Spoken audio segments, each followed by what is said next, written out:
Hi, Jackie's class. So my name is Meredith and I'm Jackie's friend, and I just want to say thank you so much for your questions.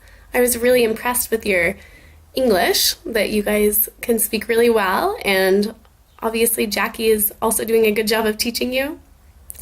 And I just want to say I'm sorry that it took me so long to get back to you and answer the questions, but I've had a little bit of a cold. I've been kind of sick, and so also my voice now is still not quite full strength. But I am excited to answer your questions and to tell you a little bit about my life and living in Kosovo now.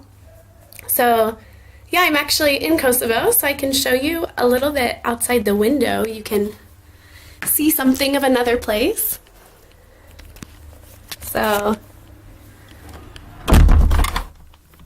this is the window of my apartment, and this is Kosovo.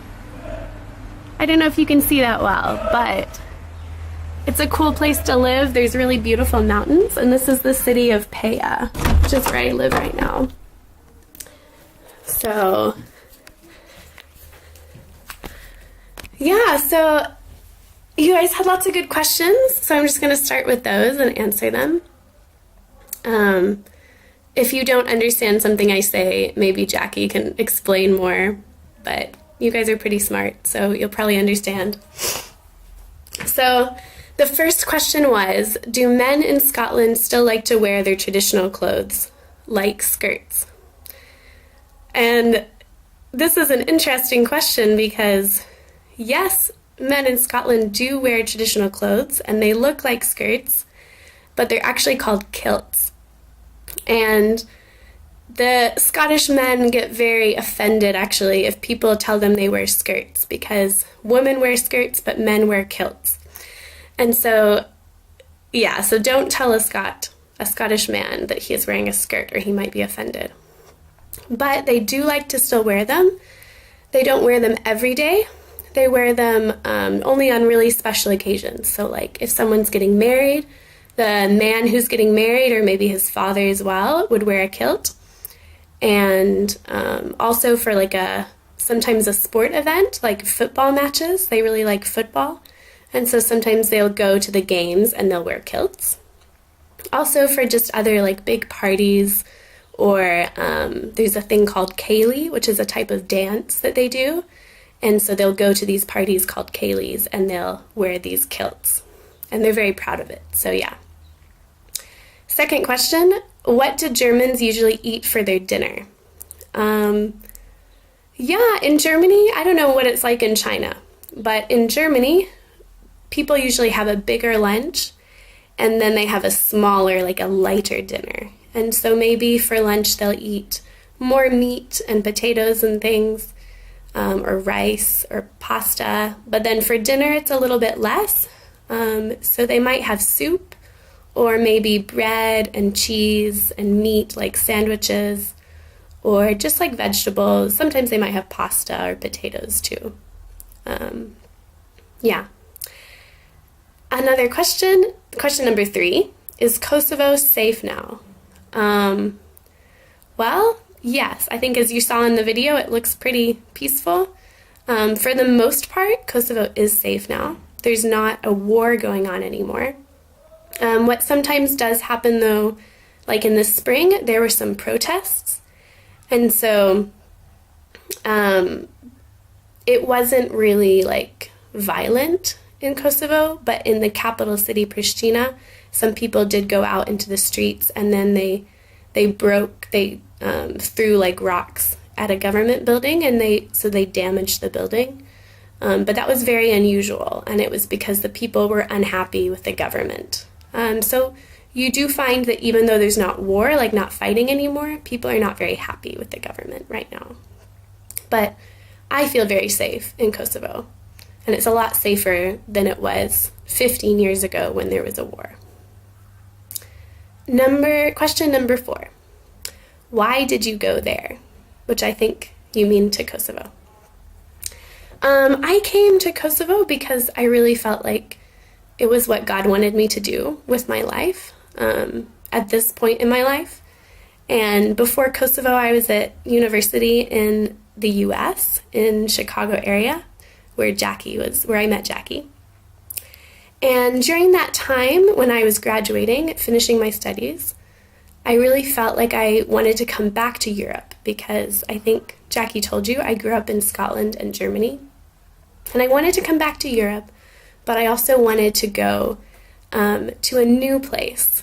And I pray a lot, and I felt like when I was praying that I felt like God was telling me too that he wanted me to go to somewhere new in Europe and not just Scotland or Germany where I'd already been before. And so I was also interested in going to a place in Europe where there were more social needs. So like in Germany and in Scotland, people are quite wealthy and they don't need a lot of help in many ways. I think sometimes they do need help, but they don't know it.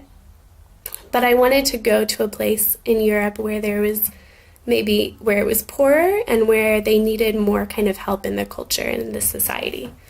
And so I found out about an organization working in Kosovo. And in Kosovo, there are a lot more needs because there was a war here. And sometimes people need food, or they need shelter, or they need help in other ways. But the main thing that I heard about that I wanted to come and do was that there are a lot of women here who they're victims of domestic violence, which means in their homes they have been abused or beaten by their families or by their husbands. And so a lot of those women need help in healing emotionally from their trauma, but also just in finding a safe place that they can live and finding things that they can do, like jobs they can do to look after their own children if they're not going to live with their husband anymore. And so I work in a program that works with women like that, but we also work with women and girls who have been trafficked into prostitution. And so that's also a big area where there's a need for people to help other people, because there's girls and women who don't have a choice about what's happened to them, and they need help in getting out of their situation and in finding healing afterwards. So I work in a program that works with those types of women and children, and I really enjoy it a lot, and that's the main reason why I came to Kosovo, was for that type of work. And what I do in the program is I'm doing art with the women and children. So I'm not like an amazing artist, but what I do is I sit down with them and I help them express themselves and express their emotions through making art, through like drawing pictures, or through painting, or through creating something with clay, or through like making a collage. So lots of different ways, or even writing poetry or something. And so those are ways that they can express themselves and say how they feel, and they can also kind of get healing from their trauma through that. So, yeah. The next question number 5, is, do you enjoy the weather there or not? I actually like the weather in Kosovo. Some of my roommates are from warmer places like California, and they don't really like the weather so much in the winter because it gets really cold here and we get a lot of snow. But I also grew up in Germany where we got snow in the winter, and in Chicago we got even more snow than here, and it was even colder. So I feel like the weather here is not so bad.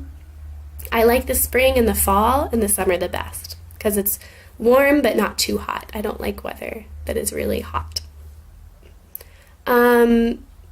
The other thing is that the problem with the winter here that makes it feel colder, even if it's not very cold, is that we heat our house by wood stove, which means we have like a fireplace in our house. And in that fireplace, we build fires. We have to build fires every day. And that heats the house, but it doesn't really heat our whole house. It only heats like the living room. And so that's kind of not very fun because the bedroom is very cold. But besides that, I like the snow because it's very beautiful on the mountains. Question number 6. Why do both of you go to so many countries for living, studying, and working?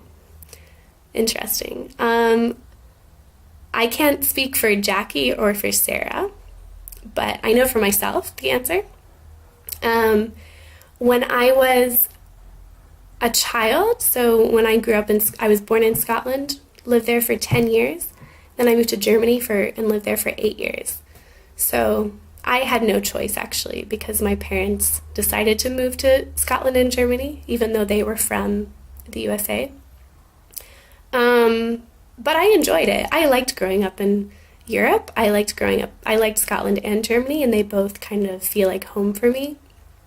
But then I guess it was my choice to go study in the US, and I kind of wanted to do that because I felt like I was an American, even though parts of me were kind of European because I grew up in Europe. But I wanted to kind of go to America and understand my parents' culture and where I came from. And I also wanted to go to America because I thought the universities were good there. And so it was a good place for me to study, which it was. And then when I came to Kosovo, kind of what I said before, it was a new place to come to where I really felt like my passions and what I wanted to do with my life fit together with the place. And so it was the right place for me to live in, even though it was a new place. And I just like learning about new cultures and being in new cultures and new places. And my family lives all over the world, so I don't really have just one home. I'm always either visiting my family in different places, or I've been living in different places, and so now it feels normal to me. Question 7. Is the English accent very different from American? Yes, it is. I have an American accent now, but when I was younger, I had a Scottish accent, which is also different from the English accent. So even in Scotland and England and other parts of the UK, the United Kingdom, there's a lot of different accents that once you're there, you realize, oh, there's such a variety of accents. And same in America, you find that the accent in Texas is different from the accent in New York and things like this. But I think more the difference from Scotland to America is a lot of different words. And now sometimes I use some words from Scotland and some words from America, even though I speak more with an American accent now. Yeah, sometimes people will have troubles understanding each other. If an American meets a Scot or an English person, they might have a hard time understanding them. That happens. Okay, question number 8. I heard Germans are very efficient in their work. Is that true? Yes, I think so. Many people are very efficient in their work, but I think it also depends on personality, and so some people will be more efficient than other people.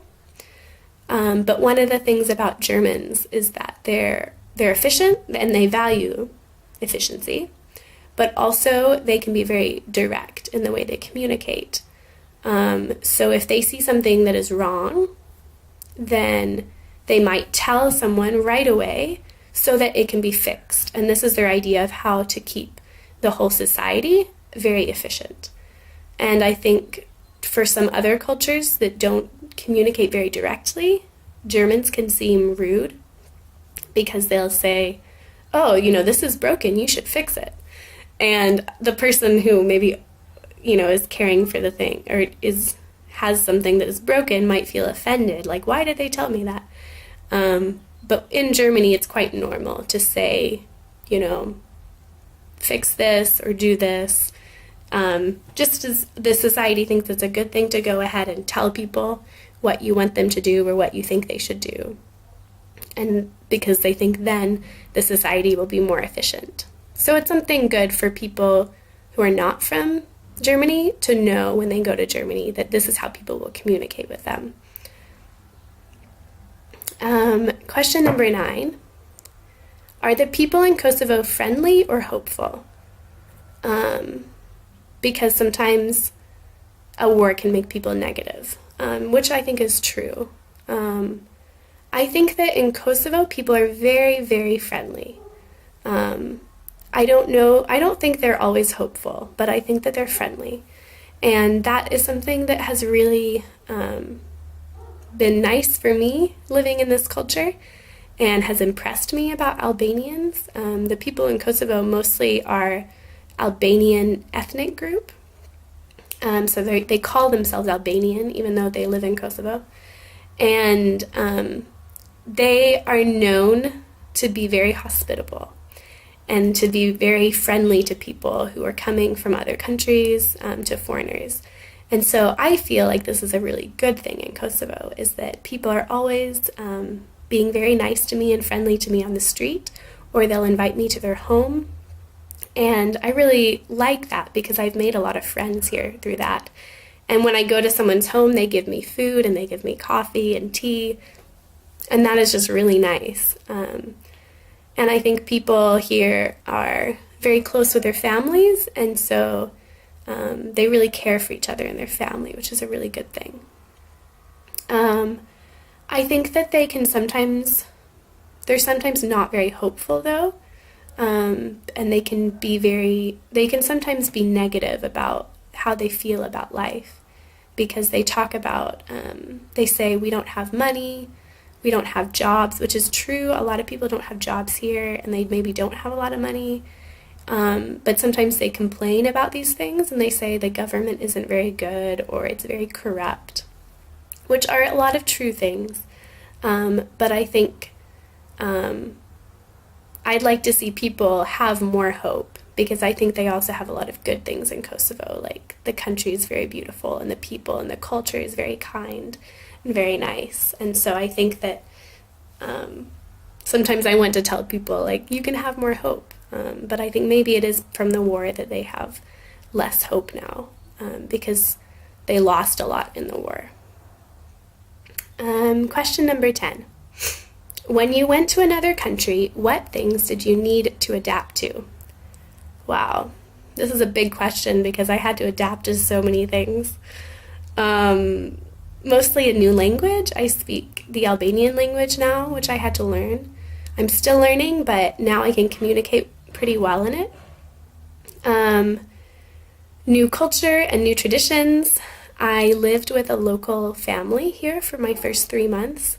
They didn't speak English, so I just had to learn Albanian from them, and I also just watched a lot what they did in their home and how they acted. And the culture is very different from my own culture, and so I had to learn a lot, but that was also good to learn a lot. I had to learn a new type of work. Like, the work that I do was new for me, and so that was a new thing to learn. Yeah, there's a lot of things in the culture that I just had to learn how to act. So, like, when you go visit someone in their home, they have a certain way of communicating. Like, they'll greet each other a lot, and they say, "How are you?" many, many different ways.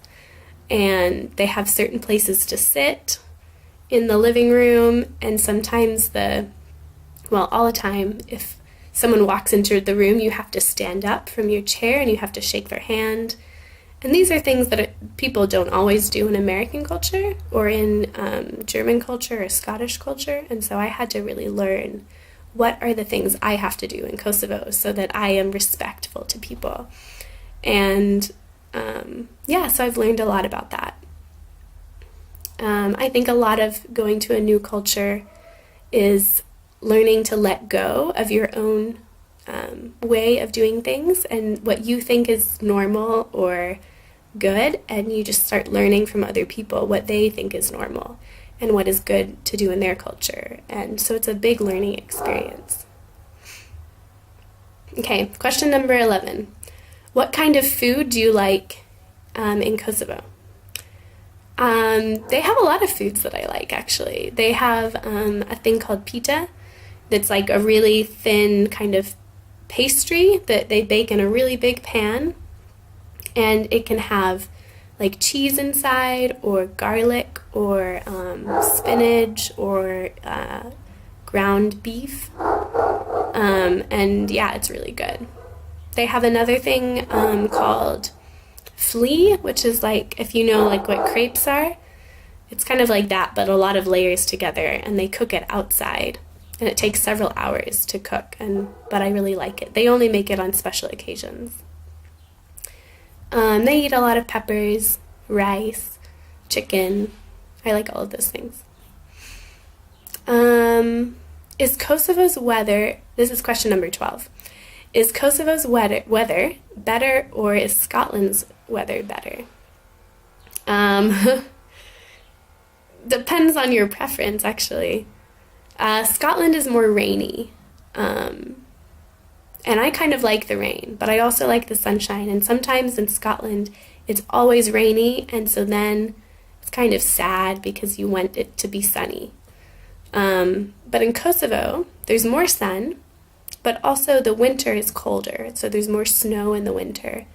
And so sometimes by March, so once it's the month of March, you want the snow to be gone, but it's still there sometimes, and then that's not very fun.